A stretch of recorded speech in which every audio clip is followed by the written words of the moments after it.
Je vous souhaite à tous, les jeunes, mais bien entendu les enseignants aussi qui sont là, et mes confrères et consoeurs académiciens, je vous souhaite la bienvenue pour cet après-midi de travail. Vous avez découvert pour les plus jeunes notre académie, et je vais vous la présenter en quelques détails rapidement. Et puis, ce que je vais vous demander, c'est d'être attentif, bien sûr. Vous aurez la parole lorsque les livres seront discutés et les prix. Simplement un petit point technique. Vous avez un bouton devant vous qu'il ne faut pas toucher. Donc, voilà, réfrénez-vous de cette tentation qui peut vous arriver. Voilà, donc je voudrais vous remercier tous et particulièrement Sophie Bancard, qui est la présidente du groupe Sciences pour tous, à qui nous devons, avec l'équipe qu'elle anime, je dirais, une séance de notre académie un peu particulière. On discute chez nous de la Young Academy.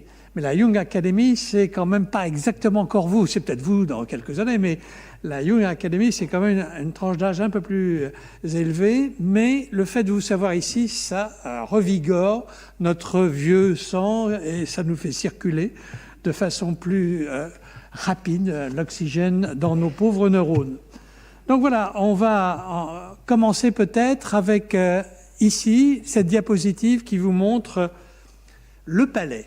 Parce que vous êtes rentré, certes, à l'académie, mais vous êtes rentré en fait au palais de l'Institut, car l'Institut est une institution qui comporte 5 académies.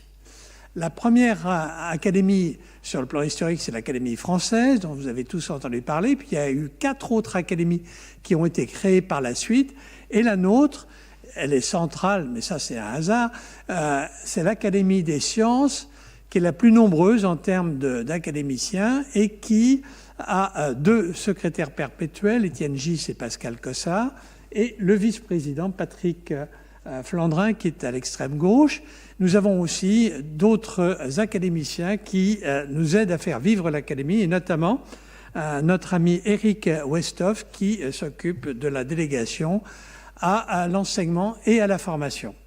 Alors, l'Académie des sciences, c'est 2 divisions, c'est-à-dire que nous séparons les sciences en mathématiques, physique, sciences mécaniques et informatique, sciences de l'univers d'un côté, et d'autre part, les sciences de la vie. Et d'ailleurs, c'est intéressant, vous voyez, on a mis la chimie dans les sciences de la vie. Or, ce n'est pas un hasard si on parle aujourd'hui d'un prix un prix littéraire qui concerne les origines de la vie, de la chimie au vivant. Donc la chimie est bien placée aujourd'hui dans cette division. Et vous avez aussi la biologie moléculaire, la biologie intégrative, la biologie humaine et sciences médicales.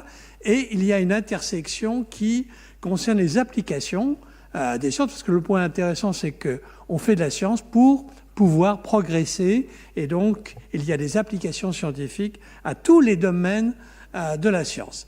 Et là, à droite, vous avez le bureau exécutif qui préside aux destinées pour les 2 ans de notre académie.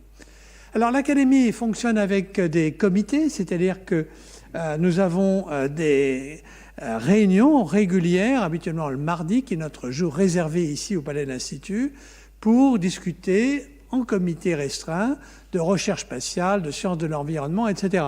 Ce qui nous permet d'abord pour chacun d'entre nous de progresser, de nous tenir au courant, mais aussi, et vous allez le voir avec quelques exemples, de pouvoir établir un rapport, donner un avis qui peut être très utile pour nos gouvernants et d'une manière générale pour la vie de la société dans notre pays. Alors, vous avez entendu parler de biodiversité, des dangers qui, à l'heure actuelle, menacent la biodiversité du fait du changement climatique. Voilà un rapport qui a été rédigé par 3 académiciens, spécialistes et experts dans le domaine, un rapport qui peut être ensuite remis, et notamment il y a ce qu'on appelle le G20, c'est-à-dire des réunions des politiques gouvernementales des 20 premiers pays de la planète, qui peuvent justement bénéficier de tels rapports pour essayer de comprendre ce qui se passe et de faire des propositions en termes de préservation de la biodiversité. Alors aujourd'hui, l'audience est un peu plus jeune que sur cette diapositive et ça ne lui fait pas de mal, mais voilà comment ça se présente habituellement. Vous avez un président et nous discutons. Alors de quoi discutons-nous? Dans une après-midi typique du mardi, là je vous ai montré quelques mardis de l'année dernière et de cette année. Pour prendre les derniers points, l'enfant, l'adolescent, la famille et les écrans, voilà quelque chose qui est extrêmement utile, que nous avons travaillé avec l'Académie de médecine et des technologies. Mais nous travaillons aussi sur, vous savez, les modifications du génome par des techniques comme CRISPR-Cas9. Le temps des sciences de l'univers va être abordé dans une semaine. Et puis, nous avons aussi des colloques, alors là, qui durent un petit peu plus longtemps, la journée entière, voire 2 ou 3 jours.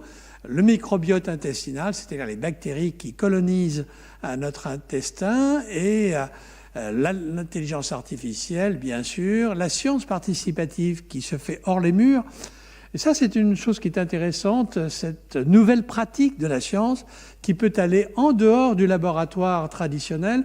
Et au fond, en regardant la pré-présentation que vous allez voir tout à l'heure, je vois bien que vous avez aussi des laboratoires dans vos lycées et dans vos collèges. Et donc, nous ne pouvons que nous féliciter de cette manière de se familiariser avec la science. Alors, la deuxième chose, c'est de promouvoir l'enseignement des sciences, et c'est entre autres le travail d'Eric Westoff, avec différentes possibilités. Vous voyez que là, à votre gauche sur la diapositive, il y a encore des plus jeunes que vous. Ce sont des élèves du primaire qui vont avoir, avec la main à la pâte, des maîtres qui se seront familiarisés avec une technique d'apprentissage progressif pour les tout jeunes à la science. Là, il y a des prix aussi qui sont remis. Et puis, il y a des entretiens qui peuvent se faire aussi de face à face avec certains d'entre nous dans ce qu'on appelle la speed science. Comme vous connaissez peut-être speed dating, ben c'est un peu la même chose avec la science.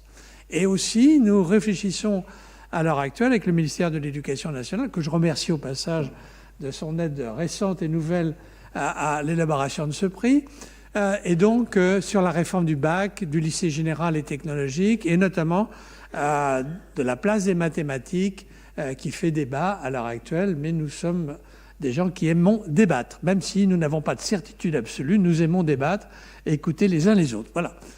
Et puis, transmettre les connaissances, ben, au fond, vous en venez de la coupole. Là, c'est sur les grandes marches de la coupole, vous voyez. Ils sont heureux, manifestement heureux, et l'académicien qui est au milieu avec un grand papier blanc, c'est l'un d'entre nous qui est manifestement aussi heureux de voir les jeunes tout heureux, tout au fond, en arrière-plan, et qui disent en un mot « Vive la science ».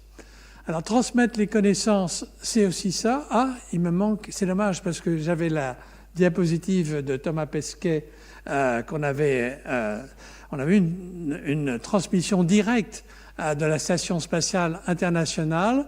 Et puis, un an après, il était en présence physique avec nous et avec des lycéens qui ont eu la chance de pouvoir, en tout cas, être présents.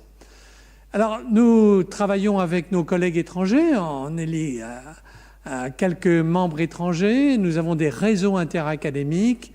Nous participons, comme je vous l'ai dit, aux réunions internationales annuelles du G7 et du G20. Nous coopérons notamment avec l'Afrique et avec le pourtour méditerranéen. Et ici, vous avez cette fois-ci en grand tamis d'académiciens, Eric Westoff, qui donne un prix international, qui est la grande médaille de l'Académie, à la personne qui a découvert les pulsars, Jocelyn Bell, qui est ici sur cette diapositive.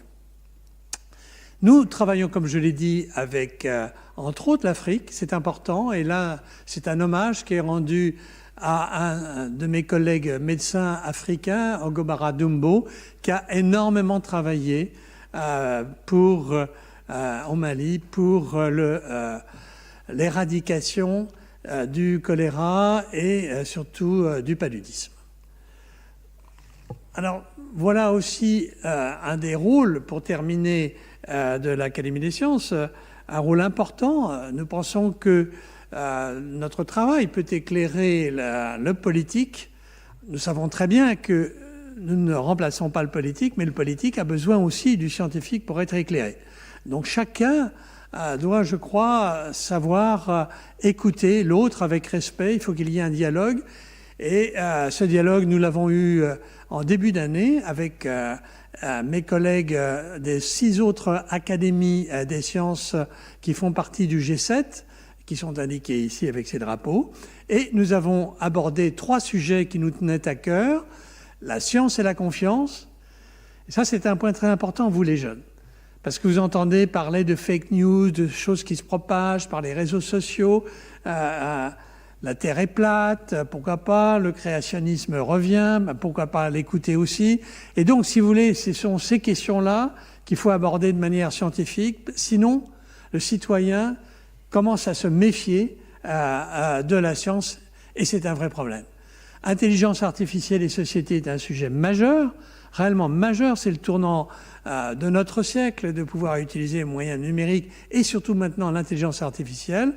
Et la science citoyenne, c'est ce que je vous disais tout à l'heure, c'est-à-dire la participation de chacun d'entre vous, nous, dans des activités de recherche qui peut aller de l'observation qui est faite en regardant ce qui se passe, par exemple, sur le plan climatique ou sur le plan écologique, mais aussi l'élaboration de protocoles scientifiques simples, mais qui peuvent contribuer à élaborer une science qui, cette fois-ci, fait appel aux citoyens en général.